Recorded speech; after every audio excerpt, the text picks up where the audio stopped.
Hello, Monarchs. Welcome to the video for lesson 3.2. Today we are solving one-step linear inequalities. Yesterday we went over what an inequality was, and we went over how to graph those inequalities. Okay, so today we are solving one-step linear inequalities. They're very similar to our equations we were just solving, but there is one big rule that we will go over when solving one-step linear inequalities.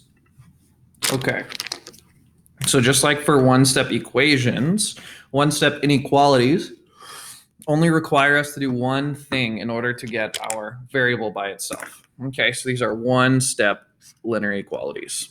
So our rule at the top here says, when solving one-step inequalities, you must treat the inequality sign like it is the equal sign. So we're treating it like it is the equal sign, okay?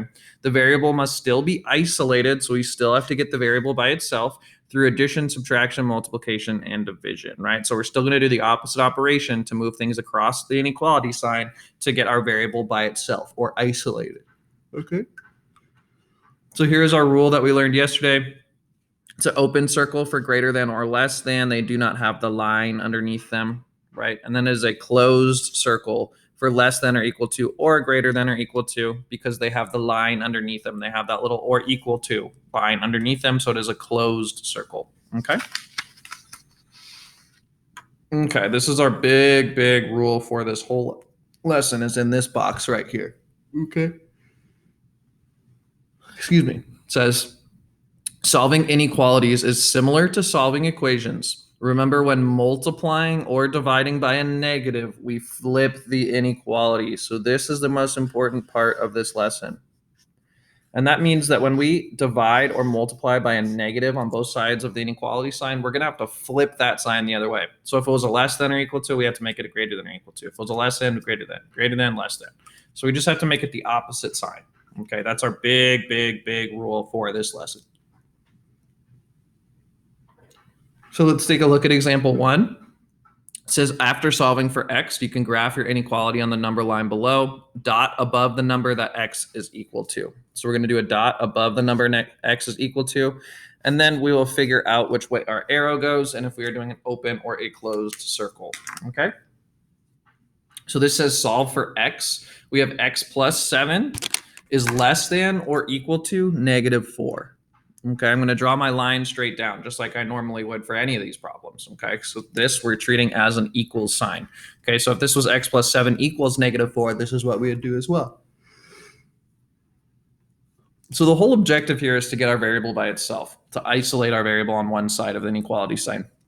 So right now there's this plus 7 on the same side as our variable, and we know that the opposite of a plus 7 would be a -7, and we have to do the opposite to move it across the inequality sign. So we're going to subtract 7 on both sides, and I'm going to bring down my x.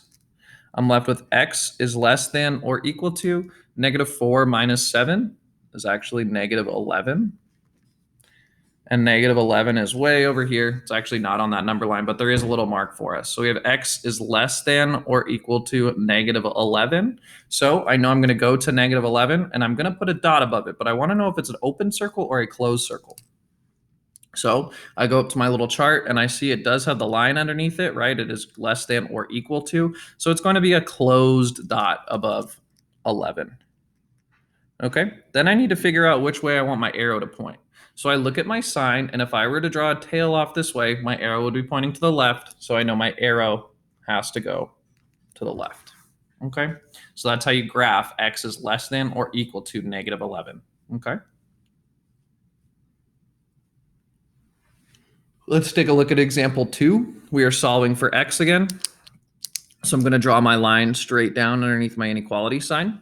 Okay, we have 2x is greater than or equal to 10. So right now I need to figure out how to move this 2 to the other side of the inequality sign. So my x is by itself. I know that whenever a number is right next to my variable, that is multiplication. So this 2 is multiplying my x. The opposite of multiplication would be division. So I know I need to divide both sides of the inequality sign by the number multiplying my x, which is 2. So I'm going to divide by 2, divide by 2. 2 divided by 2 is 1, so I'm just left with x is greater than or equal to, and 10 divided by 2 is 5. Okay? So then I know 5 is right here on the number line. I need to figure out if I'm going to put an open or a closed dot. If we look, this is going to be a closed dot because this has this line underneath. So I'm going to put a closed dot above 5. And then if I were to draw a tail coming off my inequality sign going this way, right, it would look like my arrow is pointing to the right. So my arrow will point to the right. Okay.